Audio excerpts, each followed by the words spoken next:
Private শিক্ষক আল্লামা জাহাঙ্গীর রহমাতুল্লাহ আলাইহি তিনি কোরআন সুন্নাহর আলোকে কয়েকটি কথা তিনি মুসলিম উম্মার জন্য শোনালেন। তিনি প্রথমত তিনি বললেন, তোমার অন্তরের ডেভেলপের জন্য তুমি নামাজটা পড়ো বিনা গাজায়, হালাল রুজি খাও, কোরআন তেলাওয়াত করো, আল্লাহর ভয় অন্তরে রাখো। এই কয়েকটি জিনিস যদি তুমি মেনে নিতে পারো, অবশ্যই অবশ্যই তোমার অন্তর ডেভেলপ হবে, আর তুমি আল্লাহর কাছে প্রিয় বান্দা হয়ে যাবে। জোরে বলুন। ও দুনিয়ার মানুষ, আমার আব্বা জানেরা, আমার ভাই জানেরা, আপনি দেখবেন অনেক সময় অনেক ব্যক্তি নামাজ পড়ে, অনেক সময় অনেক ব্যক্তি হজ করে এসেছে, অনেক সময় অনেক ব্যক্তি দেখবেন অনেক ইসলামের তর তরিকা মেনে নেয়, কিন্তু বর্তমান সময়ে ডিজিটাল যুগে হালালের ব্যাপারে যদি বলা হয়, বলে মাওলানা সাহেব এখন ডিজিটাল যুগ, কিভাবে মানা যায় এটা? ও দুনিয়ার মানুষ, অনেকেই বলে সুদ ছাড়া চলা যায় নাকি? এখন আধুনিকতার যুগ, ইন্টারেস্ট নিতেই হবে, ব্যাংকে টাকা রাখলে ইন্টারেস্ট অবশ্যই আসবে। ও দুনিয়ার মানুষ, আল্লাহ রাব্বুল আলামিনের ছোট্ট কথা একটা বলছে, ইয়ামহাকুল্লাহুর রিবা ওয়া ইউরবিস সাদাকা। ও দুনিয়ার মানুষ, শুনে রেখে দেন, আল্লাহ রাব্বুল আলামিন বলেন সুদ আমি ধ্বংস করব, ওয়া ইউরবিস সাদাকা, আর সাদাকাকে আমি বাড়িয়ে দেব। জোরে বলুন, আরো জোরে বলুন। আমি আপনি নামাজ পড়ছি, সব ঠিক আছে, আমার আপনার কোরআন তেলাওয়াতও আছে, আমি আপনি সব করছি, কিন্তু হালাল রুজির ব্যাপারে আমাদের অনীহা বেশি, ঠিক না বেঠিক? আপনার সোর্স অফ ইনকাম হালাল নয়, আপনি যেখানে চাকরি করছেন সেই জায়গাটাই চাকরি করলে আপনার জন্য জায়েজ হবে না, তারপরেও আপনি সেই জায়গায় আছেন। ও দুনিয়ার মানুষ, আপনার খাদ্য যদি হালাল না হয় আপনার ইবাদত কবুল হবে না। আপনি যদি খাদ্যটাকে হালাল বানিয়ে নিতে পারেন, তাহলে অবশ্যই অবশ্যই আপনার ইবাদত আল্লাহর কাছে গ্রান্টেড হবেই হবে। জোরে বলুন। ও দুনিয়ার মানুষ, আমি আপনি যদি এই অবস্থায় দুনিয়া থেকে বিদায় নিয়ে চলে যাই, তাহলে আমার আপনার অবস্থাটা বড় কঠিন হবে। আমি আপনি যদি আমল ঠিক মতন না করি, আমার আপনার আমল ঠিক আছে কিন্তু হালাল রুজি ঠিক নাই।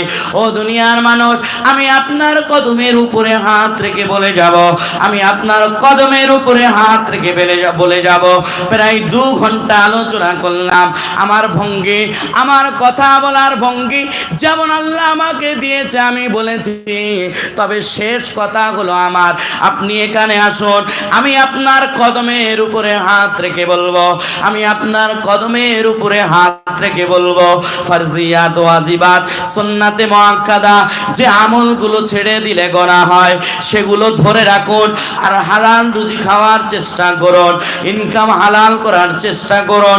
অল্প আমল হওয়ার পরেও হালাল খাওয়ার কারণে আল্লাহ আপনার নামটা শ্রেষ্ঠ ইবাদতকারীর খাতায় আপনার নামটা তুলে দিবে। জোরে বলুন। এটা বোনাস, কি বলুন তো? বোনাস। আপনি অল্প ইবাদত করছেন কিন্তু আপনার খানা হালাল, আপনার খাদ্য হালাল। নবীর হাদিস শোনেন, নবীজি সাল্লাল্লাহু আলাইহি ওয়াসাল্লাম বলেন, ইত্তাকিল মাহারিম তাকুন আবাদান নাস।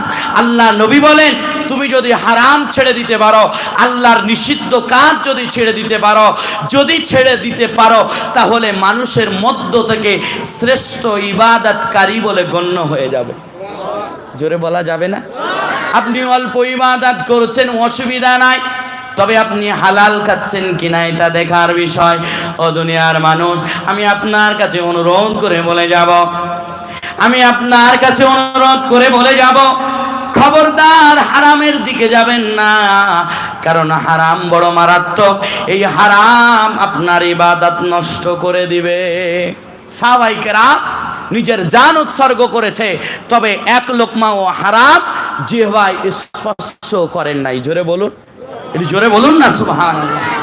সাহাবায়ে কেরাম জান উৎসর্গ করেছে, তারপরেও হারাম বস্তু দেওয়ার জন্য প্রস্তুতি করা হয়েছে যে এটা খাও, এটা খেয়ে নাও, অথচ ওটা হারাম, তারপরেও সাহাবী সেটা গ্রহণ না করে নিজের ওই অবস্থায় থেকে জান উৎসর্গ করতে এটা দামি মনে করেছে। জোরে বলুন। আর আমরা উদাসীন অবস্থায় ঘুরে ফেরাচ্ছি। নামাজ পড়ছি, খেয়াল মতো যখন মনে হচ্ছে পড়ছি, আবার ছেড়ে দিচ্ছি। কেন? আমি আপনি মুসলমান না? কি বলেন, ঠিক না বেঠিক? মুসলমান তো নাকি? শেষ কথাগুলো কঠিন হবে ভাইজান। এতগুলো কথাগুলো বললাম, আপনার দিলগুলো নরম করে নিলাম। এবার আসল কথা আপনার কাছে যাচ্ছে। আমি আপনার কাছে প্রশ্ন করছি, আপনি তো ইমানদার বলে দাবি করেন, আপনি মুসলিম বলে দাবি করেন, আপনি নামাজ ছেড়ে আছেন কিভাবে? নামাজের ব্যাপারে আল্লাহর নবী, আল্লাহর হাবিব বলেন যে একটা অবিশ্বাসী আর মুসলমানের ভিতরে পার্থক্যই হলো নামাজ। কথা বুঝে আসছে আমার? আপনি নামাজ ছেড়ে চলছেন, আপনি মুসলমান বলে দাবি করছেন। আমি আপনার কাছে অনুরোধ করে বলে যাব, কোরআন সুন্নাহর আলোকে নিজের জীবনটা গড়ুন, কোরআনের রঙে রঙিন করুন নিজের জিন্দগিটা, হাদিসের রঙে রঙিন করুন নিজের জিন্দগিটা।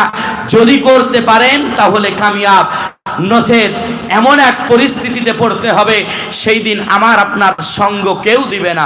ও দুনিয়ার মানুষ, সেই জন্য এখন থেকে সজাগ হয়ে চলুন, নিজের আমলটা ঠিক করুন। নিজের যদি আমল ইমান ঠিক থাকে, এমন এক সময় আসবে, সেই সময় আমার আপনার সঙ্গ কেউ দিবে না, শুধু কেবলমাত্র ইমান আর নেক আমল সঙ্গ দিবে। ও দুনিয়ার মানুষ, আমি আপনার কাছে অনুরোধ করে বলবো, যদি আমি আপনি নিজের ইমান, নিজের আমল ঠিক না করে, নামাজ ঠিক না করে, আমার আপনার ইসলাম মানার ব্যাপারে মনোমানসিকতা যদি ঠিক না করে কবরে যায়, আমার আপনার কঠিন পরিস্থিতি হবে। সেই দিন বাঁচানোর জন্য কেউ থাকবে না। কোরআনুল কারীম থেকে আয়াতে কারিমা তুলছি, দেখুন। অসহায় হয়ে পড়বেন, হাসরের ময়দানে নাফসি নাফসি করতে হবে, কেউ আপনার সঙ্গ দিবে না।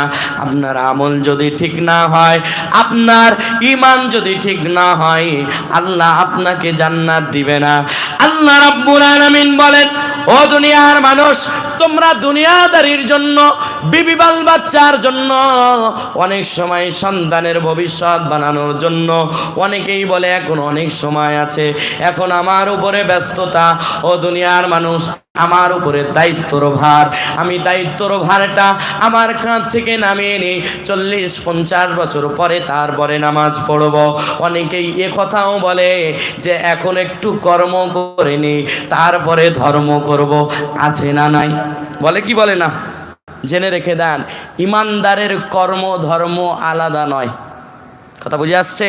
ইমানদার যদি কর্ম করে আর ওই কর্মটা যদি মদিনাওয়ালার সূত্রের সাথে মিলে যায়, আল্লাহ ওই কর্মটা ইবাদতের ভিতরে শামিল করে দিবে।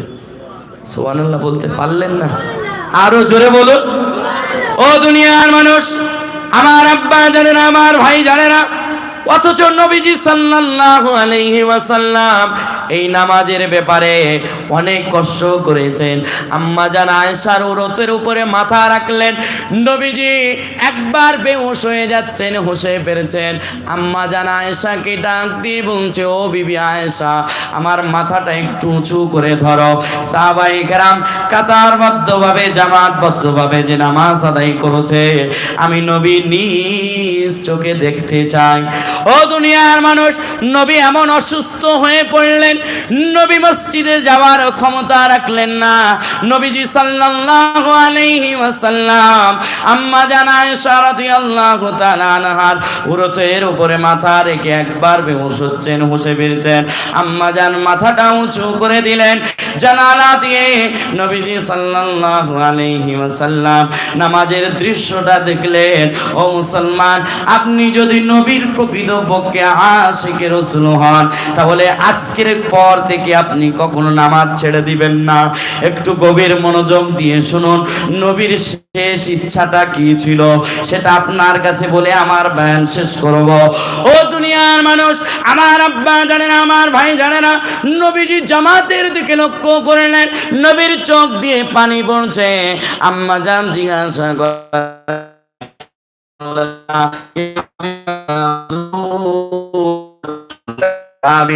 কাতারবদ্ধভাবে নামাজ আদায় করছে। আপনার তো খুশি হওয়া দরকার, কিন্তু আপনার চোখ দিয়ে পানি টপ টপ করে পড়ছে কেন? নবীজি তখন বিবিকে ডাক দিয়ে বলে, ও আমার বিবি আয়েশা, শোনো শোনো, ও বিবি আয়েশা, আজকে আমার চোখের পানি এটা দুঃখের পানি নয়। আমি নবী, আমার চোখে আজকে পানি, এই পানিটা হলো সুখের পানি। জোরে বলুন। কারণ আমি নবী এই নামাজকে প্রতিষ্ঠিত করার জন্য নিজের শরীর থেকে রক্ত ঝরিয়েছি, তাইফের ময়দানে মার খেয়েছি, উহুদের ময়দানে রক্তাক্ত হয়েছি, দান মোবারক শহীদ হয়েছে। ও বিবি আয়েশা, আজকে আমার চোখের পানি এটার উদ্দেশ্য, আজ আমি বড্ড খুশি হয়েছি। আর আমার মন বলে আমি চলে ইচ্ছা হলো নবীজি ওয়াফাত করে বলছেন, আসসালাত আসসালাত ঈমানুকুম, আমার উম্মতেরা নামাজ, আমার উম্মত নামাজ।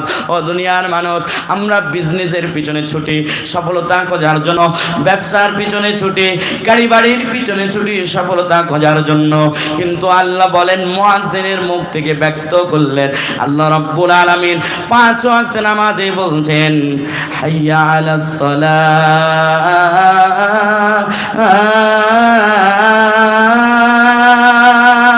আল্লাহ রাব্বুল আলামিন মুয়াজ্জিনের মুখ থেকে ব্যক্ত করলেন এসো নামাজের দিকে, মুয়াজ্জিনের মুখ থেকে ব্যক্ত করলেন হাইয়া আলাল ফালাহ, এসো সফলতার দিকে। আমরা সফলতা দুনিয়ার পিছনে খুঁজি, তবে আল্লাহ বলছে শোনো শোনো, তোমরা যদি সফলতা পেতে চাও তাহলে আমার কুদরতি কদমে তোমাদের কপালগুলো লুটিয়ে দাও। জোরে বলুন, আমরা রাজি আছি ইনশাআল্লাহ। কে কে রাজি আছি 5 ওয়াক্ত নামাজ বিনা কাজাই পড়বো? নারায়ে তাকবীর, নারায়ে তাকবীর। সকলেই তুলছে না, বলছে মাওলানা সাহেব ধরা পড়ে যাব তো। এটা ঠিক করলেন না, এতক্ষণ ঠিক ছিল। নামাজ আবার 5 ওয়াক্ত নামাজ আবার বিনা কাজাই পড়া যায়? বিনা কাজাই কিভাবে পড়বো? বিনা কাজাই আল্লাহ পড়তে বলেছেন। কে বলেছেন? ইন্নাস সালাতা কানাত আলাল মুমিনিনা কিতাবাম মাওকুতা। আল্লাহ বলেন সময় মতন নামাজ ফরজ করেছি, অর্থাৎ ফজরের নামাজকে ফরজ করেছি ফজরের সময়। আপনি যদি ফজরের নামাজটা জোহরের সময় পড়েন, আল্লাহর হুকুম কায়েম করা হলো?